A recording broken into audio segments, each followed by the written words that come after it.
So now we have a great foundation with posing. How about we show you some examples of everything I've just spoken about on screen so you can really solidify it in your brain of how to do that. So guys, what I want you to do now is let's just look at the curves of this image. You see the way we have the gap between the ankles there, the curves, bending of the ankle, the knee, the wrist, the arm, the body. This shot I see done perhaps indifferently when we try to actually photograph the girl directly behind her. A lot of photographers will come over here and then you'll get the eyes and the nose. You will not see the lips. You'll see the bust. You'll see nothing else but knees coming out of the bust. I mean, guys, that's not a good way of photographing a girl. It depends on what you're trying to say, of course, but you know. Let's look at curves. Again, the more curves we see, guys, the more beautiful it's going to become. Point the toe, bend the knee, shift the weight back. Point the toe, bend the knee, shift the weight back. Point the toe, bend the knee, shift the weight back. You know that toe? Point towards the camera. You know that knee? Bend it. You know that weight? Shift it on your back leg. How about we point the toe and we bend the knee and we shift the weight back? Sometimes it's really good to point the toe towards the camera and bend that knee that's closest to the camera and shift the weight on the back leg. Have I built a muscle memory for you so you never forget that for the rest of your life? Even lying down, how important is that arch of the back? So you want to bring the shape more in line with the bust, for example. Great for boudoir, for example. Sometimes we break that rule because the girl, let's say, needs a bit more junk in the trunk. So I deliberately actually get that leg that's close to the camera that's straight, and I shift the butt a bit further out. Makes sense? So if she does this, she's resting her weight on her back leg. But if she straightens this, this looks a bit plumpier, a bit juicier. I prefer that. I'm Greek. That's just who I am.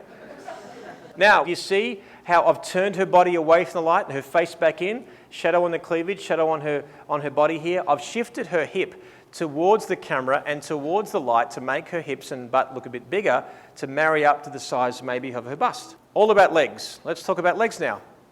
We've already talked about them, but let me be more specific. You normally want to bend the leg that's closest to the camera.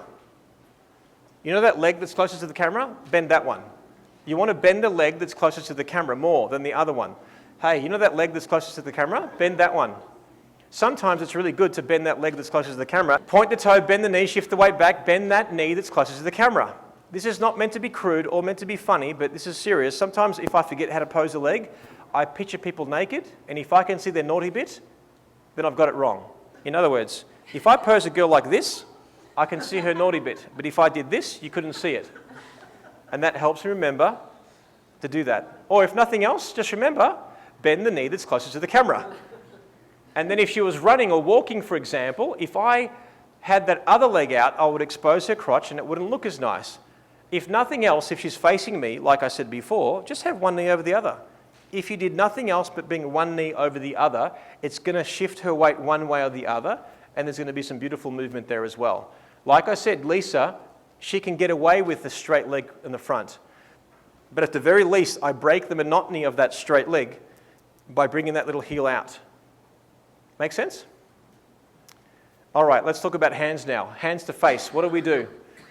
Remember that hand that we had here, and then we let it go, and we did this, and so on? There it is. The exact same hands that we discovered before. Makes sense? So look, little gap between there and there. That tells me where her arms stop and start. Make sense? There as well. Remember this bending of the wrist, fingers, bending of that. Remember, the more things we bend, chances are it's going to look more aesthetically pleasing. What about hands to detail? What about, like as in touching things? What is she doing? Again, don't think that if you guys don't shoot weddings, this doesn't apply to you. This could be anything, right? Take the veil off, it's a portrait. Don't forget. She's holding her ring. Remember the hand? Remember this hand? This hand holding the perfume. Look, the exact same hand. I'm not even tensing it at all. This other one is further back. Relax it, guys. Relax it. Let it go. Let it go. A lot of these shots that we see, it's all shots that is a collection of every little influence that I've seen as well. So I'm saying it's quite powerful when you do become proactive because you don't leave it to chance. Because now the shots of her adjusting the veil, I mean, if you waited for the bride to adjust the veil, as she happens to be in the window light and turned her face, it wouldn't have happened. So it's getting over that fear or just knowing how to do it. And then you keep on going. adjusting her own dress. This was shot at 1.4 on her eyes, shot at 1.4 just over here. So all of a sudden, it just becomes a sort of different process, a different way of thinking. But like I said, remember, what did I say? Lighting, location, pose, technique, expression. Light, location, pose, technique, expression. There was nice light. Background, it's a wall, big deal. Pose, what you're doing? She's holding the coat hanger and laughing. Well, I didn't make her laugh yet. She just held it. Got my technique, right lens choice, composition, cropping, whatever. Then, number 5, nailed the expression. I have 5 steps to a really great photograph. This one was using an ice light. So, perfume, bang, turn the face back into the light, shadow on the cleavage, shadow in the middle of the dress. Beautiful. It's luxurious. And this is the most beautiful bride of them all. See? Shadow side of the face, beautiful soft hands, fingers, beautiful detail. What about hands on body? What about the bride touching, sort of putting her hands on her own body? How do we do that? Like I said, think about it. Remember? Hands like this. Think about it. Gap between the arms and the wrists and the hands. How important is the gap? You know how we said before, was it okay to actually eliminate one's hand completely? If that was bothering me, if I was too far in this direction, I'd just get rid of it or show it completely. How important is the gap between her elbows and her waist? The gap between her chin and her shoulders? Does that look familiar, that particular pose? We just did it.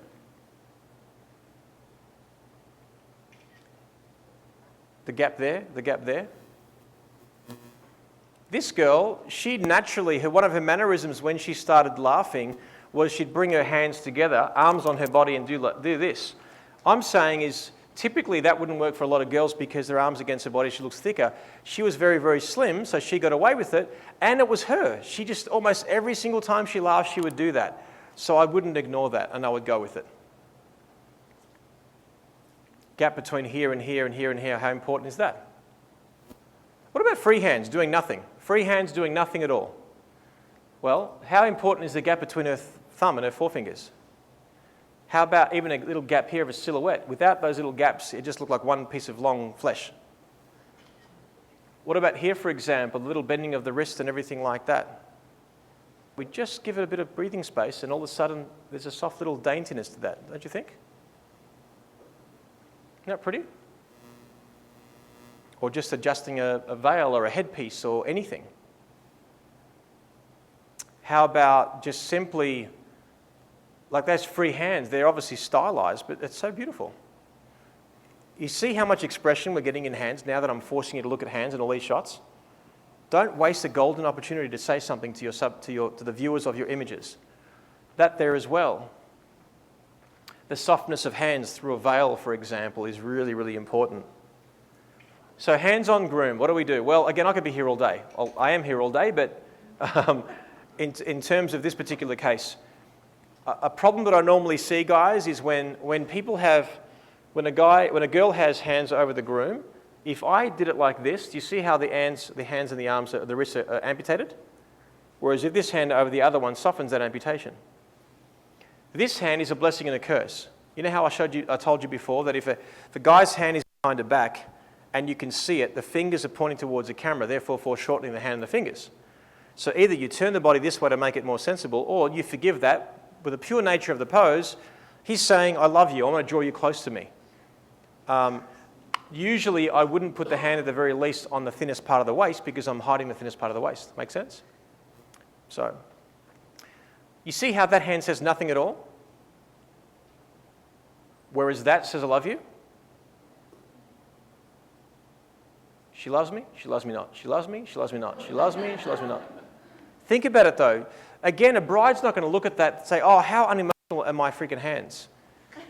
She will not say that. But I tell you, if that wasn't done, this light wasn't nice, this composition wasn't nice, she won't know why it doesn't really appeal to her, but she just won't. It just won't appeal to her.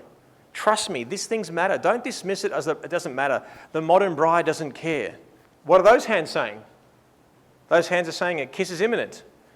These hands are soft and tender. These are comforting. These are very sexy. Why did I left this hand on the thinnest part of her waist because it was a very sexy image, and naturally you would draw a woman close to you by holding that part of the body, so I sacrificed that rule. And what did I say? When it looks good. Yeah, I think I've made up for it in other places. Even the fact that her arm's against her body, she's slimmer, she gets away with it, but it's a bit more, it's softer, it's a bit rawer, therefore not so perfect. Often people say, emotion beats perfection. You've heard that, right? Emotion beats perfection. You know what beats that? Emotion and perfection. How soft and tender are those hands? What about these ones? These ones as well. What about an Indian wedding where we show the henna tattoos the same way? Why not do it a bit differently? Like say something with them. You know what I mean?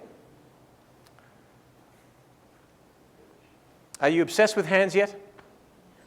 Like, say something with your hands. Come on, like, don't waste them. What about the groom? Like I said, guys, if curves define the female form, as far as guys are concerned, it's chest and shoulders. I'm saying the body can be close to the camera. It can be boxy, it can be square. We lean his chest forward, his waist further back. That hanging in the body, that's the exact pose that I did before when I was sitting down. Hands right in front. Hang the face, that glorified slouch that I was talking to you about. Even this pose is awesome because you can straddle a chair and then all of a sudden your hands can be right there, nice and strong. There it is. Or hold a glass. Guys feel cool when they hold the scotch, even if they don't drink it, you know. Hands forward, nice and strong, quite regal, looking over the shoulder. Hanging the body down, for example, leaning on one knee. It could be, you know, adjusting his ring, for example, looking over his shoulder. Look how important that gap is between his chin and the collar there. Or that squatting down pose that I was saying to you. Guys, all these things make a huge difference when it comes to posing. All I want you to do is understand the principles and practice, practice, practice. Don't practice only on a paying wedding day or a paying portrait. If Roger Federer only practiced tennis at Grand Slam events, would he be the tennis player that we know he is? Who the hell are we compared to his talent? Think about it, guys. Don't only practice when someone pays you to actually shoot them. What about couples? The ideas are endless. I don't even know where do I even start? How does someone love each other? What do they do? Well, this is the exact example I was giving you before, giving someone an excuse to be in a situation. Nice light, nice location. What's the concept? The concept is hold the actual dress, look over your shoulder. Hey, you hold the bulk of the dress, look at each other laughing. Architecture first, get my exposure, my composition, cropping everything, and then bang, then I get the expression. The bridge can give me an idea. Hey, sit on it. Go for a kiss. The pillars can give me an idea. Maybe they're just sort of, you know, they're static, they're standing. It's a nice soft little moment. A pure reflection, making it more vivid, is getting them close to it. That gave me the idea for the pose. Wanting to show off the headpiece of the bride purely gave me an idea for a pose. Having a playful little interaction, foreground, background, gave me an idea for a pose.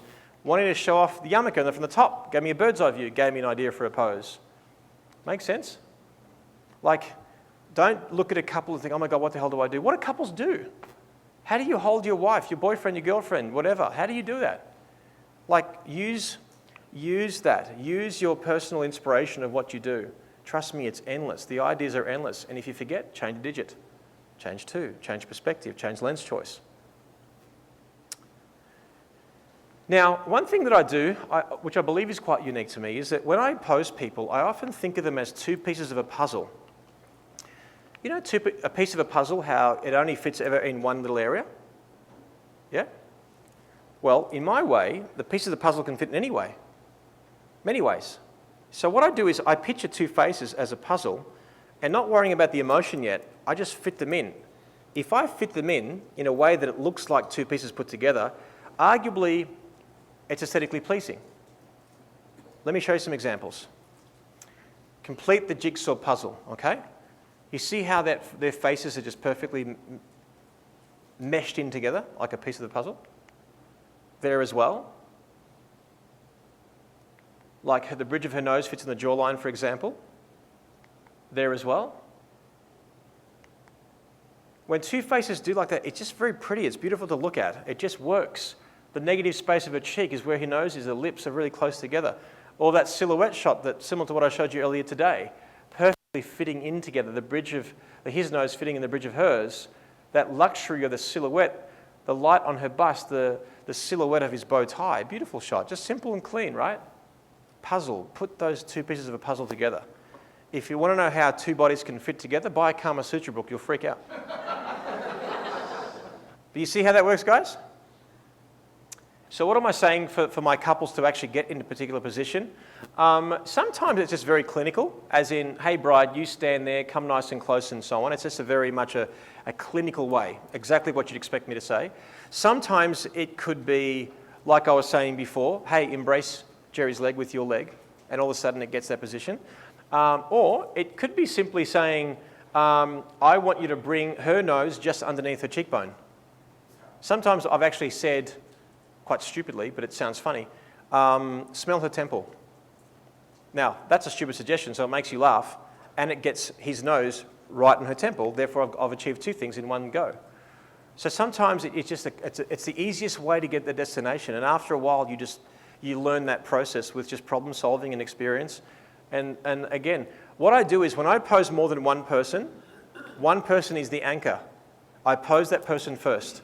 I think some of us try to pose couples or groups all together, whereas I use the foundation of the female pose and the male pose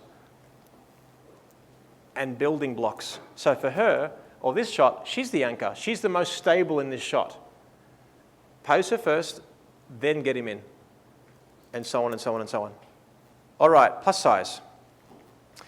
What do we do? What do we do? What do we do? Okay. Hide weaknesses and amplify strengths. I'm not saying being a plus size is a weakness, but let's call it an aesthetic weakness because we all want to look thinner than we actually are, right? That's just what we are. It's who we are. Here's a couple of golden rules. If you don't like something in a photograph, then hide it. If you can't hide it, crop it. If you can't crop it, then just don't simply shoot. There is always a way of hiding. There's always a way of cropping. Okay? I could not pose her in this photograph, right? So therefore, unfortunately, she looks plus size. So how do we do that? How do we deal with it? You would have no idea what her size is here, would you? No idea at all. Now, I mean, they're photographers, right? They know what I was doing. But even if the bride knows what you're doing by softening her weight in different ways, never admit it. I never give permission for someone to feel badly about themselves. Never admit it. Even if she says, oh, what are you trying to do, hide my arms? I said, no, I just love the veil. Never. In fact, I know one of you asked a question earlier today, which was, what do we do with someone, let's say, with bigger arms? I think, Leo, you mentioned this, didn't you? What do we do in this situation? Well, again, she didn't have long hair, and she doesn't have a long veil, so what do I do? Well, here's what I do. I'll try my point the toe, bend the knee, shift the weight back, arms off the body. Even though that her arms look smaller than before, and she's got a gap between her arms and her body, and most of her, or half her arms in shadow, they still probably look a little bit unsightly. So how do I deal with that? Yes, would I liquefy them afterwards? If I can, yes. But what happens to all the proofs? Every single proof in the actual gallery or the proof album, if I'm giving her a proof album, aren't going to look as great.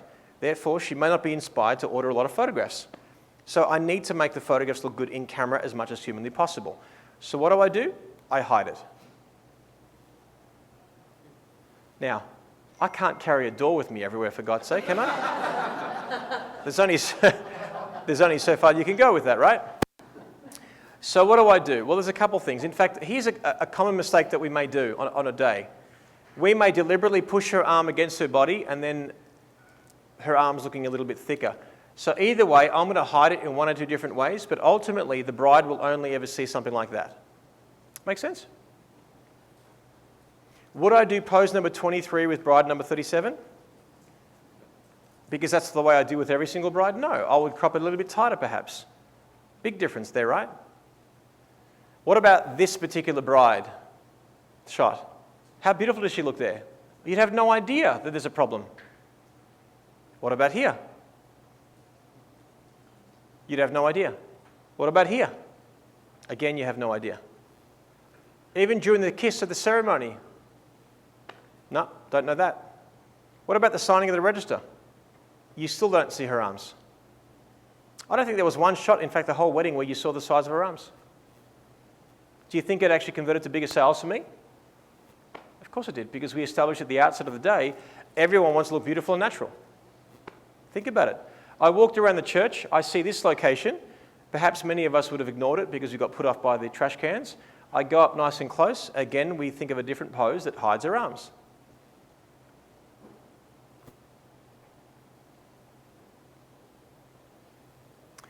I had this bride several years ago in Paris, and beautiful girl, a bit plus size. How do I soften her?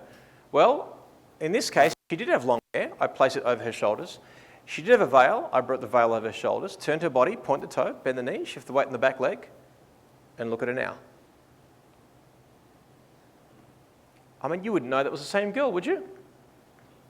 Crazy, huh?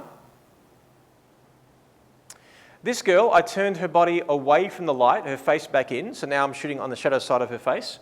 I've covered one arm in flowers, one arm in veil and shadow. She looks amazing. What's her strength? Her eyes and her smile. Beautiful girl. But again, you wouldn't know that her size. Not really, would you? This shot, I hide the bottom part of her body behind the door. I'm inside the house shooting outside. The sun hits the building, backlights them, hits the building, creates soft light in the front, veil over her arms. She looks great. Wouldn't you agree? You're probably thinking, damn it, Jerry, I wish I saw this segment before that wedding a month ago, right? That's okay, guys. Today's a new day. Guys, a lot of girls don't expect miracles. They don't expect miracles on the day. In other words, if you had a plus-size bride, she knows she's plus size, do the best you can. So in other words, if you exceed expectations by softening and making it look incredible, come on.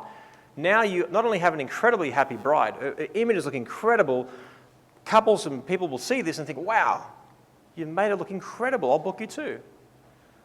This is photojournalism. She wasn't even, yes, she's looking into the camera, but she was waiting for me to actually pose her. So I just wanted to show her disposition and show her size for teaching purposes. So, if I shot her on the broad side of the face, she would look bigger and flatter. Then I turn her, bring her shoulders back, crop her, and how beautiful does she look here? Guys, big difference. I don't care who you're photographing, it does take someone to bring out the best in them. Always.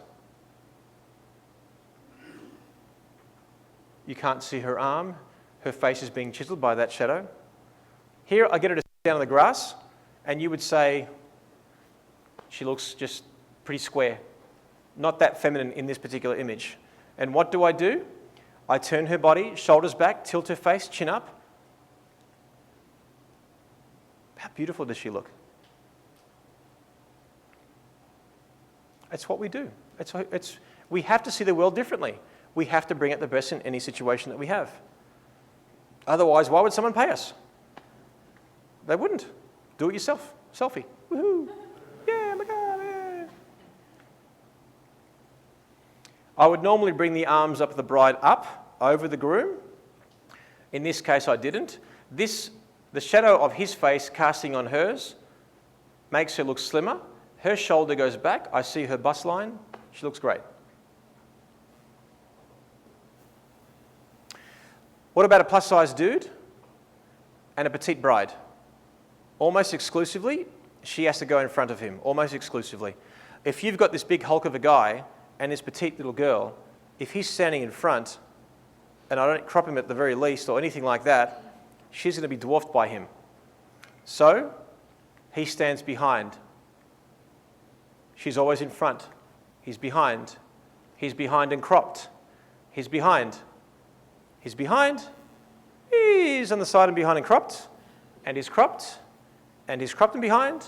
And I love pretty flowers, that's why I put them there in front. Now, I actually want to show you a complete wedding album of a plus-size couple where they're both plus-size and he's bald. Basically, in a nutshell, if I had a choice to make one of them look slimmer, it'd be normally the girl. The guy's normally wearing a suit, it's more forgiving. And it's not sexist, I just think that it's probably more pressure on a girl to look thinner than a guy. We're wearing a black suit, our silhouettes, it doesn't really matter as much. But yes, we want to look slimmer as well. So how do we do it? Would you know that they're plus size from this photograph? You'd have no idea because there's a gap between her arm and their feet. How beautiful does she look? She's got her arms off her body. The chair's in front of her. I've gone further out. And actually, what about the chair being in front of her body, for example, the belly? Give her something to just put her hands on, mate, like if she's there. There's always an answer, always an answer. I crop into them, lean forward on the shadow side. My detail shots are closer than normal. Arms off the body, shift the body away. I shoot at 1.4 here, so I soften her face and it disappears into out of focus. I shoot him on the shadow side of the face. Crop in nice and tight. Again, shadow side of the face. Lean forward, chin up. This is the reveal. This is where one of them is on one side, one is the other of a building. I can see both of them. They can't see each other.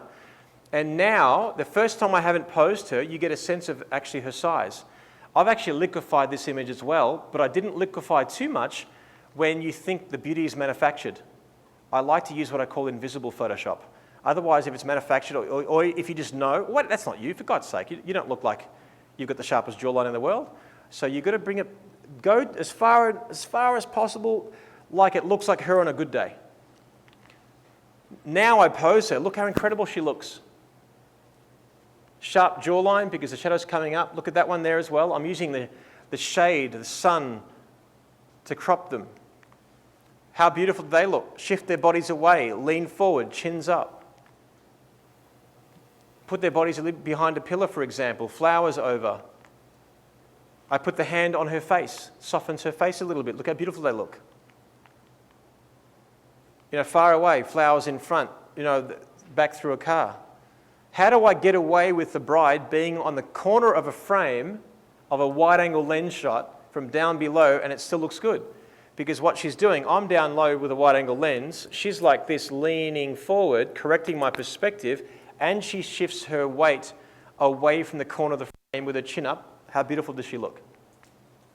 Again, how beautiful do they look there? Shadow cutting across, cropping a certain way. Him more in front, her from behind, the car in front. This is actually her with her parents. Since this wedding was taken a few years ago, they've since passed. How important are these photographs? Then we photograph the ceremony. So I position myself in a way where I crop a bit tighter, maybe a bit further away, maybe the body in shadow, for example. People in the foreground, let's say. My traditional family portraits, nothing fancy, all pretty cool. Again, traditional family portraits. I do some detail shots. Have a little fun. How sharp do they look? Shadows cutting across the face. How beautiful they look there. Now, fireworks started to happen. I was freaking out. I'm thinking, fireworks? Like, when did that happen? All of a sudden, that was the wedding that happened across the lake. So we got the fireworks for free. I asked the couple to run to the foot of the lake. I asked Melissa to grab my off-camera flash. I actually get my exposure right. I lie down on the ground. I pose them, lean forward, take one shot. The fireworks stop. I squeeze in one shot. Have a look. That's a bread and butter wedding, guys. That's a wedding that came out of my studio. That's the exact wedding album that they purchased. And how beautiful they look. They are beautiful people. They're friends of ours. I love them to death. But I'd like to say that I brought out the best in them. Wouldn't you say?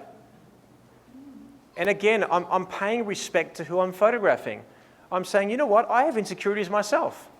If I can hide those insecurities or soften those insecurities, amplify the strength, and we had fun all day, we laughed, we giggled, it was beautiful. And I'm saying is that's the standard that I like to get out of my studio at the very least. Let's talk about the technique, the number 4 bit. Okay, the number 4. What do we do in terms of our exposure and stuff like that? Well, I do shoot raw. My digital artists will actually want raw, so they get raw. The first part of my digital career, I shot JPEG. Because damned if I can see the difference between a correctly exposed JPEG and a loosely shot RAW converted to JPEG. And then you say, why do I shoot RAW? Because my digital artists want RAW. And then most of the time, they select all and convert to JPEG. I'm like, why the hell did I just shoot RAW? I have no idea. But RAW is more versatile. You get more detail out, no problem, let's do it. Manual, I shoot manual because it's more versatile. As in, if I was to shoot, let's say, aperture priority here with compensation, and then I was to shoot you guys, then widen my angle of view, the lights that are coming out in the background would change the actual density of my exposure. Therefore, my exposure was changed. When I walk into a scene, I manually set my settings and I'm done for that particular area. I use the matrix metering or evaluative metering if you're with a Canon system. I usually, the thing I do on my camera is the lowest ISO that I can get away with. Then my white balance will not always be what you think it is. In other words, if I was to walk into a tungsten lit church and it was very, very yellow, I might not want to use the tungsten white balance because it'll actually correct that yellow and make it just a white, stark church. But I want it romantic with what I see with my own two eyes, pretty much like this. So therefore, I might choose the daylight white balance, which maintains the warmth, corrects a little bit out of it, but maintains usually what I see with my own two eyes. If I have a pale skinned bride outdoors in the sunlight, I might deliberately shoot the shade setting or cloudy to add a bit more warmth to the image. Okay, so it depends on what I'm going for. So I usually stick to the preset white balances rather than Kelvin degrees, rather than an expo disc or things like that. I may use those things when I'm shooting fashion, when the color has to be 100% perfect, whereas the shade of that dress is like ridiculously important. But sometimes the warmth and the glow is what I saw with my own two eyes. Therefore, I want to remember with what I saw with my own two eyes. My aperture, my depth, I'll choose, not always choose the shallowest. I think many speakers and teachers will tell you, shoot at 1.2, 2.8, whatever it may be. My suggestion to you guys, why don't you shoot, let's say, with just whatever the aperture that gives you the flexibility that you need. In other words, if I make people laugh and I use a long lens at 2.8, then depth of field is like this. They're in focus. Then I make them laugh. Then all of a sudden they're out of that depth of field, depth of focus. So I might deliberately choose a 3.5 or f4 because that might just give me some room to play with my expression. Then my shutter speed is left. What I do is I look in my viewfinder.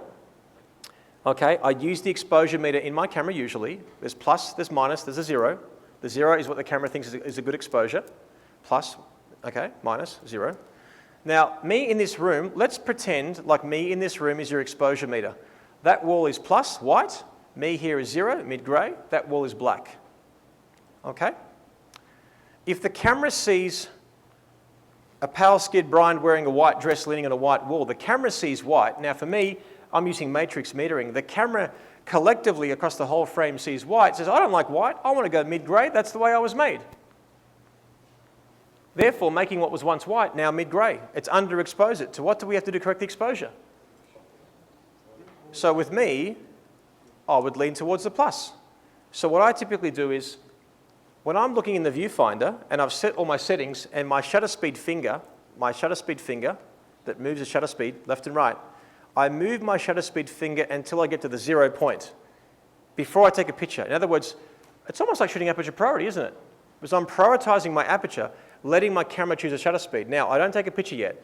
Then I look at the camera and say, if I see white, the camera's going to see white. It'll say, I don't want white. I want to make it mid-gray. That's the way I was made.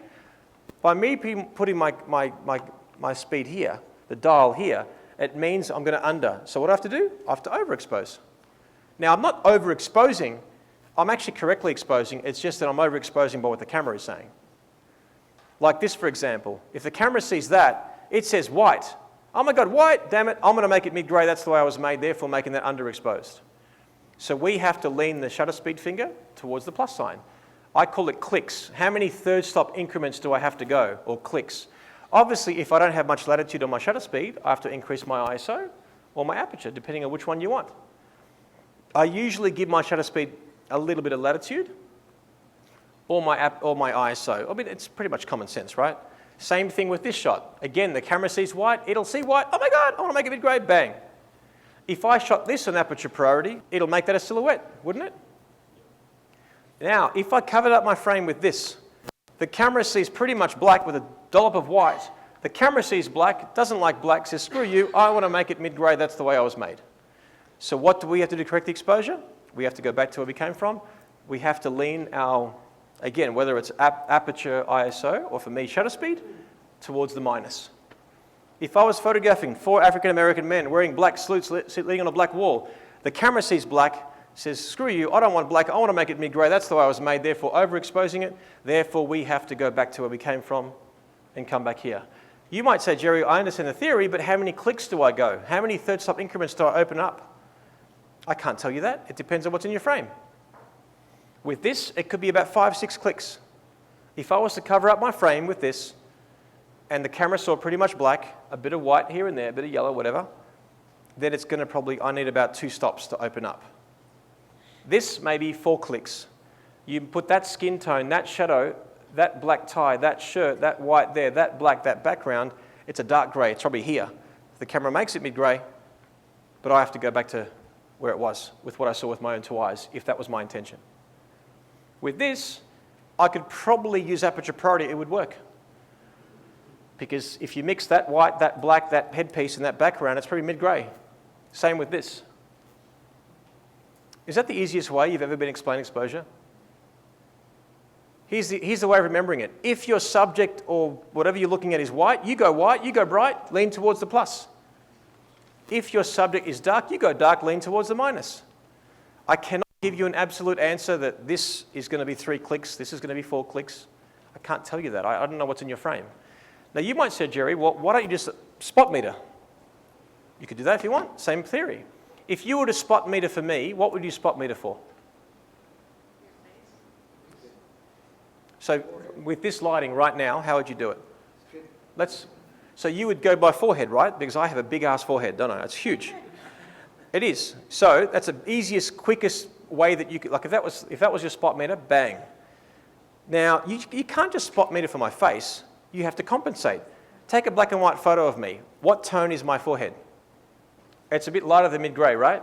So if the camera sees lighter than mid-grey, the camera's going to make it mid-grey, therefore you have to go lighter. So if I put my spot meter here and then move my shutter speed finger to here, for example, then I'm going to say, you know what, it's probably about 2 clicks lighter than mid-grey, as in third stop increments in the way my verbiage. Click, click, take a shot, have a look at the back of the camera. I'm looking for detail in highlights and skin tones and whites and dresses. I'm happy, then everything in that scene will be in that light, in that exposure. And then I go through that thing, the same thing, over and over again. And I'm telling you, it's just so easy. Just acknowledge what the camera is doing and work out. And then soon enough, you'll work out a common denominator of how many clicks you're going. Some people, you know what they do? They put their spot meter on something that looks like mid-grey, press the auto exposure lock, and then take a shot, and then they'll know roughly what the exposure is. Or you might always spot for the black, knowing that you've always got about 2 stops that you have to under. I don't care how the hell you get there, just get there. Don't ignore it and then say, oh, you know what, Jerry, just do it aperture priority and then fix it up afterwards in raw conversion. You do that, I'll watch a movie. When I'm looking at the back of the camera, I'm looking at the histogram. I personally don't. See, for me, histograms sometimes don't work because if I do a dramatic quality of light like that, your histogram on this would look poor. You need to see a cute little mountain in your little histogram, but for me, with my style of shooting, it doesn't normally work. So what I've learned to do is to read the detail in the back of the camera of the skin and the dress and things like that. Just understand though, when you're outdoors shooting, your monitor on the back of the camera, don't expect it to see what it looks like when it's pitch black. It's like watching TV outdoors. It's all washed out. So a correctly exposed image on the back of your camera looks slightly underexposed when you're outdoors. You have to know that. Like you just have to know what a correctly exposed image looks like in different environments. That's why we're pointing our ass to everybody, because we're looking at the image and we're trying to hide the light coming through. But guys, that's pretty much the theory behind how I expose, which is pretty much how most people expose, if you expose correctly. But hopefully it's a simpler way of actually explaining it. And if you want to practice, go home, put your eye to the camera, diagnose the palette, picture things in black and white, and mix those tones in. Whatever the tone the camera gets, it'll make it mid-grey. Then you've got to go back to where you came from, assuming what you get with your own 2 eyes. Remember though, the camera will have more contrast than your eyes. You are not going to beat God. We have built-in HDR. We have built-in friggin' like shadow detail, highlight detail, anything. Just know the camera is going to be more contrasty with what you see with your own 2 eyes. Once you understand those theories, trust me, your exposures will be within 1 click or 1/3 stop increment of the good exposure.